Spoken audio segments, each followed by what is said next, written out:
Breaking news po ito mga kababayan. Senador Marcoleta at SP Cayetano bit-bit na ang 18 Marines at panibagong 14 na sundalong Marines na bagong tetestigo sa Blue Ribbon Committee. Nako po mga kababayan, Erwin Tuplok at Tito Soto, Win Gatchalian, nag-aburido na. Nako po mga kababayan, bali-balita po ngayon, ayon po sa mga nakikita natin sa social media, yung official website ng Senate President or Senate of the Philippines ay nahack po. Haka-haka po at ang alam po ng mga kababayan natin, talagang ito ay sinadya ng mga bendalo para hindi matuloy itong hearing na ito. Pero Marcoleta at SP Cayetano may pasabog mga kababayan at ang 14 Marines na may dalang mga ebidensya na magtuturo sa mga magnanakaw na bendalo at dito sa maleta na kwarta na tinangay ng mga magnanakaw, meron po silang mga sasabihin dito. Nako po mga kababayan, Erwin Tuplok, talagang aburido na. Nag-iiyak na sa takot mga kababayan ko. Pakinggan po natin ang pasabog ni SP Cayetano at Marcoleta. Ito na mga kababayan, ang BRC investigation. Ito na ba mga kababayan? Ito na ba ang pasabog ni Senador Marcoleta at ng sundalong mga marino? Nako po mga kababayan, pakinggan po natin. Nagulat ang mga bendalo at mga tuplok dito. Nangyari sa Mindanao kanina, and paano po yun kung magkakaroon ng special Unahin ko yung Congress? special session, okay? Yes po. So, I had 2 communications with them sa Malacanang.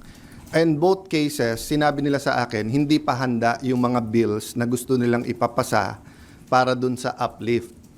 So, biglang nung nagpalit ang majority, biglang kailangan ng special session dahil may bills na. Actually, kung may official silang bills, dapat na i-file na yon para na-refer na sa committee, di ba? So sabi nila, inaayos pa nila. But having said that, kung bigla nilang naayos from the time I had discussions with them, may LEDAC, pinospone nila the day before, tinawagan ako ng secretary na head, and then sabi niya, sir, pwede ba ituloy bukas? Sabi ko, kayo nag-postpone, ready ako. Tapos hindi rin naman nila tinuloy. Yung sinasabing magtrabaho tayo, nagtatrabaho kami. Ready kami magtrabaho. Sila nag-walk out, kaya nagkaroon din kami ng parliamentary tool na ginamit. Sinasabi ni Senator Lacson paulit-ulit, and I feel bad for the generals, and I apologize in behalf of the whole Senate, both the majority and minority. But nakita nyo naman, after nila kinonvene illegally ang session, ano bang ginawa nila? Nag-adjourn sila sinidie. Ang calendar natin pwede pa hanggang Friday. Hindi naman nila tinuloy yung session ng Thursday, Friday. Sasabi nilang mga gusto nilang ipasa. So ang problema natin sa kabila ay double standard. Iba ang sinasabi, iba ang ginagawa. So doon naman sa nananawagan na mag-resign, as I said, pag-usapan na lang natin in a few days after yung focus tayo sa Mindanao, but especially yung mga former presidents, yung mga nagkampi-kampi na mga Marcos na rin, papasalamat ako sa inyo sa call nyo na mag-resign ako bilang Senate President kasi ibig sabihin, nire-recognize nyo pa rin ako as Senate President. Kasi kung hindi nyo na ako nire-recognize as Senate President, ba't kayo nananawagan na mag-resign ako as Senate President? Di ba? Become a Shopee VIP member with your first month free. Ayan mga kababayan ko. Nako, ito lang sinasabi natin. Talagang hindi matanggap ng mga bendalo, mga adelantado na mga hindi marurunong. Anong aasahan natin sa mga to mga kababayan? Itong dalawang tuplok at itong si Tito Soto at Ping Lacson at itong grupo ni Kiko, wala na talagang aasahan ng taong bayan. Alam natin mga kababayan, gaya ngayon, na tila sinadya po nila na i-hack ang Senate website. Nakita nyo po mga kababayan, tell it to the Marines. At sabi po ngayon, nakasarado at kandado ang buong Senado. Nilagyan pa ng mga barbed wire para hindi makapasok ang sino mang magtatangka na papasok sa Senado. Di ba mga kababayan, ngayon po yung BRC investigation ni Marcoleta at SP Cayetano. Naku po mga kababayan, ano kaya ang mangyayari? Lulusob ba ang mga Marines at si Marcoleta para kubkubin ang Senado? Sabi kasi ni sino ito, itong kupal na ito, yung laging madaldal sa social media na tumatakbo sa debate kay Marcoleta, si Ping Lacson mga kababayan. Bali-balita niya at nakuha daw niya sa mga intelligence na tila isa pong delikado ang pagpunta ng mga 18 Marines. Baka magkaputukan daw at magkabirahan. Mga kababayan, baka dumanak ang dugo sa Senado. Mga kababayan, yan ang sinasabi nila Tuplok at Tito Soto at Ping Lacson na tila mayroong namumuong revolusyon. Nako mga kababayan ko, kaya dito sinigurado ng mga bobo Tuplok na ikandado ang Senado. So ito ang pahayag ni SP Cayetano at Marcoleta sa Blue Ribbon Committee hearing. No, any special session that will redound to the good of the Filipino people is welcome. The special session is in the Constitution. Yung ginawa namin nung bago matapos yung bago mag-sinedie is precisely because aagawin nila yung committees at kailangan matuloy yung hearing tungkol sa Blue Ribbon. Having said that, Mindanao is now. Diba? They need the attention now. So if there's needed legislation, good. We will meet right away. If not, then tulong-tulong tayo. But aside from that, let's remember that the committees can continue to work. Nung pinauwi ni Senator Win, nung Thursday, yung mga empleyado, may Senate hearing pa si Senator Pia. So hindi totoo na hindi nagtatrabaho. Wala tayong dapat conflict kung may kailangan yung ating bansa. Whether it's legislation, whether it's a meeting na LEDAC, dapat tanggalin ang politika pagdating na ng I say politika, but it's an issue of graft and corruption. But what I meant is that it's a political issue vis-a-vis a more urgent. They're both important, but what's more urgent? You can postpone a hearing. You cannot postpone a rescue mission. You cannot postpone yung paghatid ng mga relief, di ba? And then, yun nga, hindi natin nararamdaman pa ng husto, pero the economic crisis is here. And every month until the end of the year, it'll get much worse before it gets better. Because nga, tuloy-tuloy ang problema sa Middle East, di ba? So, maraming tinatamaan dyan. Supply chain, presyo ng dollar sa peso, presyo ng diesel at ng gasolina, kakulangan ng fertilizer, taas ng presyo ng fertilizer, desisyon ng Vietnam at saka ng desisyon muna ng India kung bibigyan tayo ng Ayan mga kababayan, ito po yung balita. Breaking news po. Manila, Philippines. Senate website hack. A page on the Philippine Senate website was reportedly defaced with a group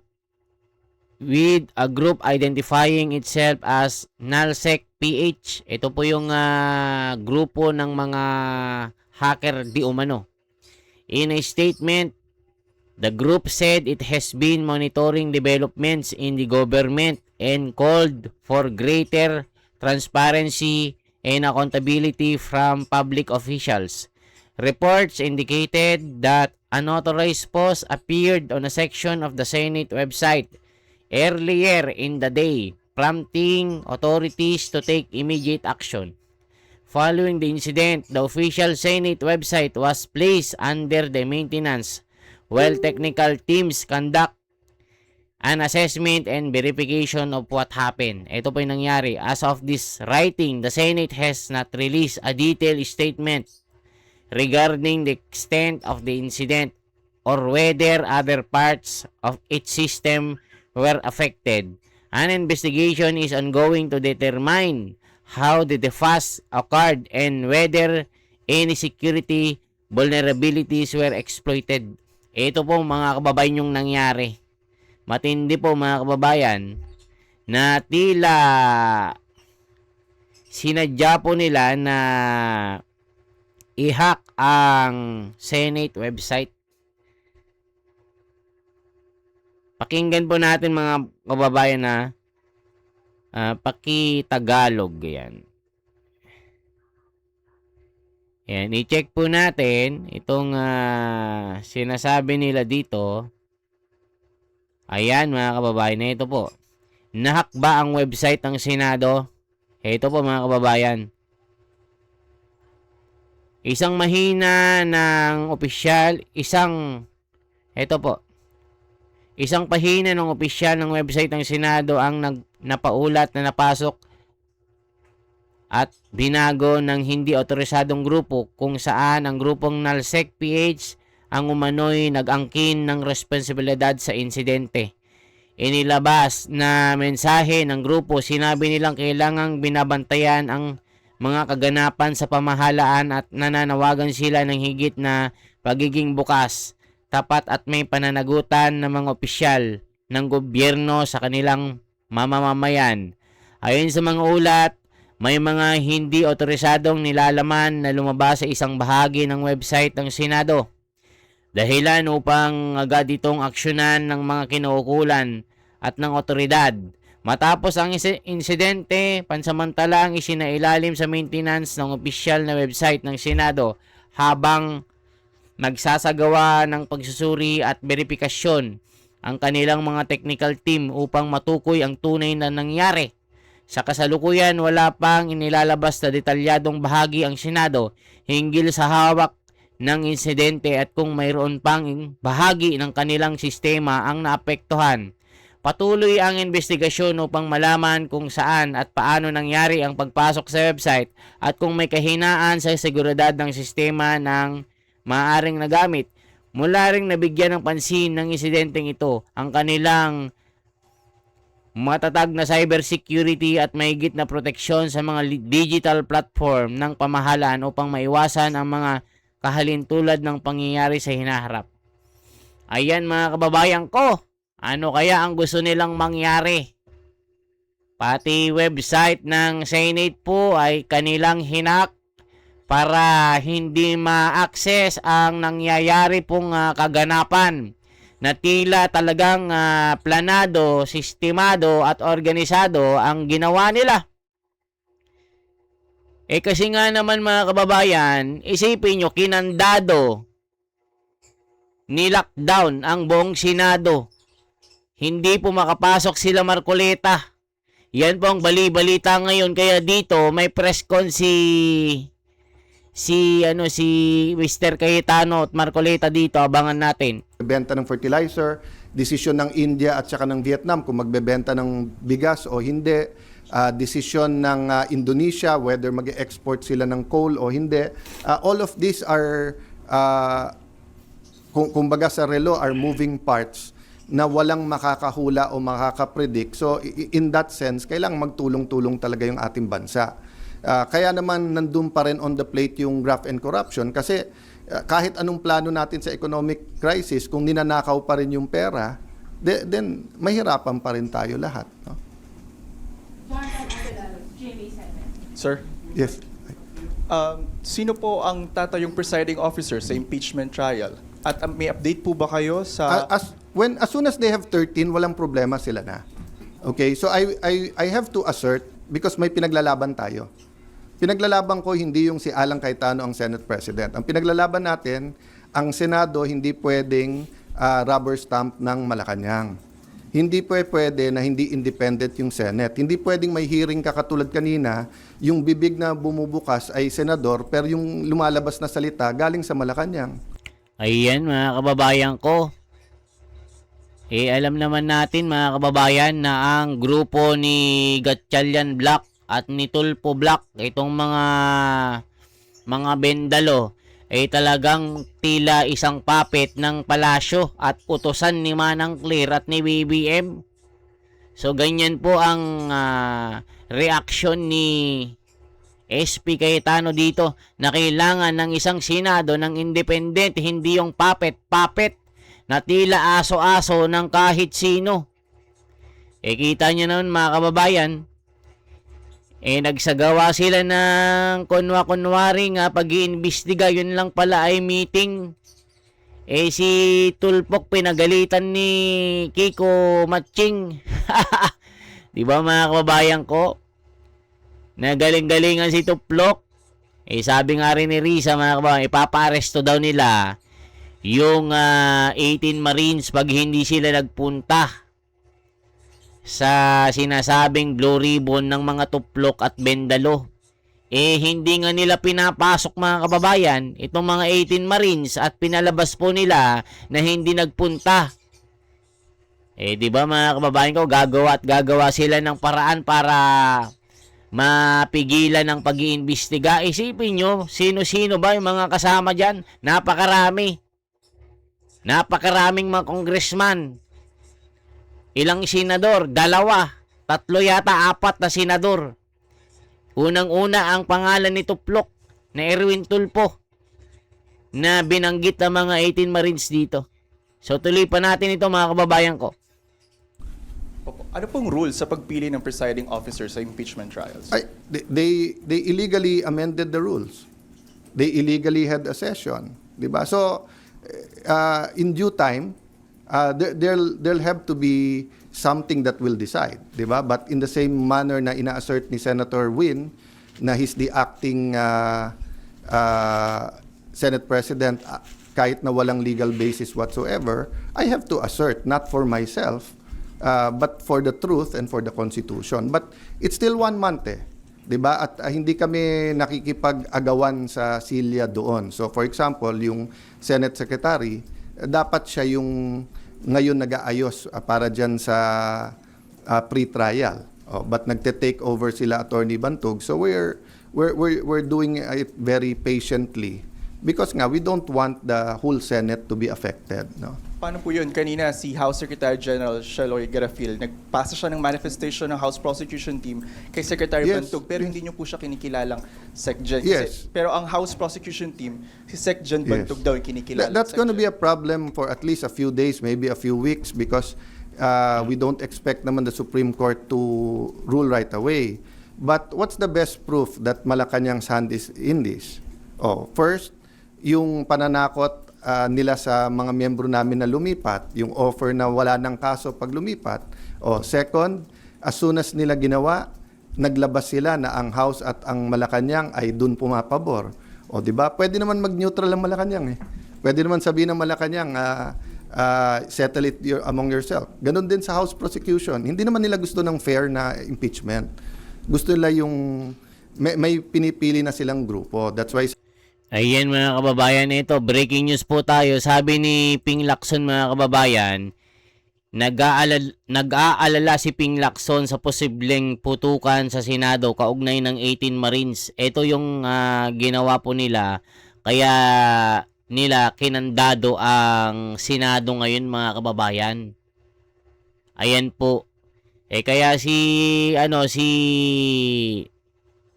SP Cayetano nagpa-presscon na. Eto, Senator Ping Lacson natatakot sa posibleng putukan sa pagharap ng mga 18 Marines bukas na pasabog sa Senator Marcoleta. Babala ni Lacson, pagdinig sa 18 Marines, maaaring mauwi sa karahasan. Ibig sabihin, magkakaroon ng kaguluhan. Nagpahayag ng pangamba si Senator Pampilo Lacson na maaaring humantong sa seryosong kaguluhan ng pagdalo ng 18 Marines. Dating marino sa pagdinig ng Senado ng Blue Ribbon Committee, lalo sa kung mauwi sa contempt at pag-aresto ang sitwasyon. Anya, posibleng magkaroon ng konfrontasyon kapag ipinatupad ang arrest order laban sa mga sangkot na maaari umanong magresulta sa panibagong insidente ng putukan sa Senado at magdulot ng matinding kaguluhan.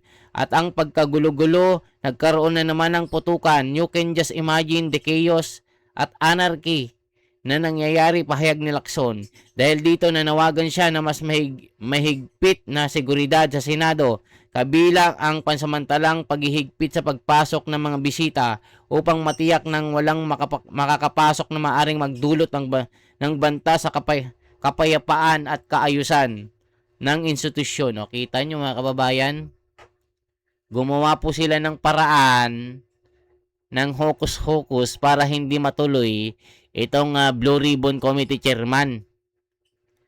Itong pag-iimbestiga ng korupsyon sa flood control. Kasi nga po, itong si Marcoleta ay may bitbit na panibagong 14 na sundalong marino na sila ay nagsasabi na meron po silang matibay na ebidensya. Kaya sila tuplok, ayan, gumawa ng paraan, takot na takot sila Ping Lacson ng kung ano-ano. Pati website ng Senado, sinabi na hack daw at nagkaroon daw ng maintenance. Hindi po makita ang website ng Senado ngayon mga kababayan. So ngayon, ituloy pa natin ang pasabog ni SP Cayetano dito. Sabi ko sa inyo, if I'm wrong, they blame me. Kung tama ako, na from 24 gagawin 22, eventually 18 ang senador, tapos sasabihin nila 12 convicted na. Will that be a fair impeachment process? What will happen to the country if that happens? Then ang kasunod naman is CONAS. No? So give me a few days, pag-usapan natin yan, but let's focus lang dun sa nangyayari. No? But just to answer your question, it will be up in the air. That will be a legal question, and we are in the right side. Okay. Sir, may we be clarified, yung arrangement na inaalok niyo po kay Senator Win, na dalawa kayong pipirma, ano po ang response ni Senator Win? Sulat around 12 o'clock na sinasabi kay attorney sa ating Senate Secretary Jose Luis Montales that you are no longer secretary, and that Attorney Bantug, and then that basically sinasabi na sila na. Yun din ang sinabi sa USAA, but hindi first-hand knowledge, sabi chain of command. But wala nga sila sa chain of command eh. Kahit anong tingin mo sa rules, hindi nangyari yon. So yung pagwawala nila at pag-walk out nila kasi hindi pwedeng amendahan daw yung rule na ganon-ganon, binaboy nila yung rules on June 3. Di ba?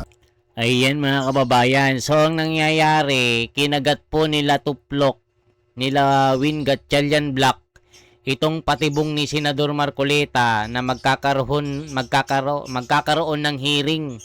So nataranta at talagang nagkatumba-tumba sila sa pagkaaburido na buong akala nila ay mayroon talagang pupunta na grupo ni Marcoleta at SP Cayetano. Ito ay isang teknik o talagang na-checkmate sila ni Marcoleta at ni SP Cayetano dito. Tignan nyo, nagka-hetot-hetot yung Senado ngayon na sa takot po nila na meron na namang pasabog ni Senador Marcoleta at SP Cayetano. Tignan nyo, kinandado ang Senado. Nagkaroon ng kung ano-anong mga pasabog si Tito Soto na sinasabi na, nako, merong clear and danger threat ang Senado. Kailangan ng decalibration. Lagyan ng mga barbed wire ang mga rehas. O, kita nyo mga kababayan ko. Nataranta sila kay Marcoleta kasi pagkakaalam nila, talagang may Senate hearing. Naku po mga kababayan ko. So that it's going to be a lingering question. Sorry, how do you treat that? Hindi pumayag si Sen Win sa arrangement na dalawa kayong pipirma sa documents. And paano po yung sweldo nung It's just like the civil rights movement sa US, di ba? From the Civil War until pinasa yung mga civil rights laws, etc., yung may batas ka, alam mo yung tama. Pero yung inaapi pa rin, yung mga minority, yun yung de facto. Di ba? So alam naman natin lahat kung ano tama at sinong tama. Pero ang kapangyarihan kasi nasa kanila eh. Sa kanila ang pulis, nasa kanila ang NBI, nasa kanila ang Malacanang. Kaya sabi ko, lahat ng kapangyarihan nasa kanila. Pero katotohanan nasa amin. So hindi ko pwedeng bitawan yon. Kailangan lumaban tayo doon. Kasi kung hindi, after this, all you have to do is to get one senator plus Malacanang. Hindi na 13 ang kailangan boto, 1 plus 1 lang. 1 plus Malacanang. Ayan mga kababayan ko. Ayan pong pasabog ni Senador Marcoleta at Cayetano.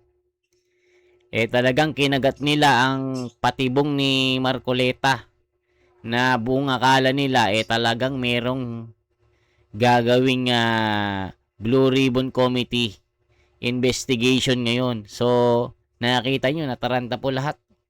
So, dito talaga, hindi talaga maamin at talagang gagawin lahat po nila para harangin ng mga sundalong ito na tumutukoy po sa mga buhaya at tumutukoy sa mga senador na nagkamal ng malalaking maleta dito. Kaya itong si Tito Soto, Ping Lacson at mga tuplok, lalong-lalo itong Mangkanor na ito, natatakot na. Talagang feel na feel niya yung pagiging Blue Ribbon Committee Chairman. Wala namang utak ipis naman, mga kababayan ko.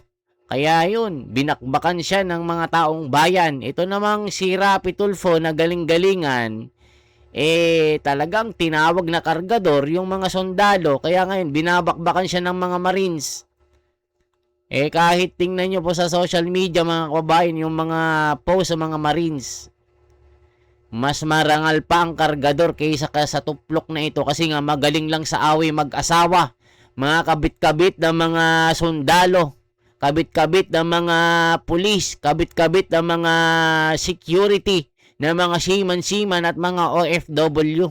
Dito sila nagkakamal ng pera para pagkaperahan ng mga kababayan natin. Kaya itong tuplok na ito, isa ring budolero na akala mo isa ring nangangako ng 20 pesos sa bigas na akala mo sinalita sa hangin, bukas sa kalimutan na. Ganito kabendalo ang mga ito. Kaya mga kababayan, kilalanin po natin yung mga tunay na lumalaban ng katwiran. Itong si Marcoleta, itong si SP Cayetano, ay suportahan po natin sila. Maski itong majority block, talagang sila ang may katwiran. At dito sa mga bendalo, wala na tayong makikitang maganda sa kanila. For transparency, for a better democracy, mga kababayan, natrap sila ni Marcoleta na checkmate sila. Akala nila may hearing yun, nagkahetot-hetot kung ano-anong ginagawa nila, di ba mga kababayan? For transparency, for a better democracy, i-like and share yung video ito. Mabuhay po mga kababayan. Kung may rally po, magkita-kita tayo. At kung makita nyo po ako dyan, huwag po kayong mahiya na magpa-picture po sa akin. Mga kababayan, mabuhay po. Salamat.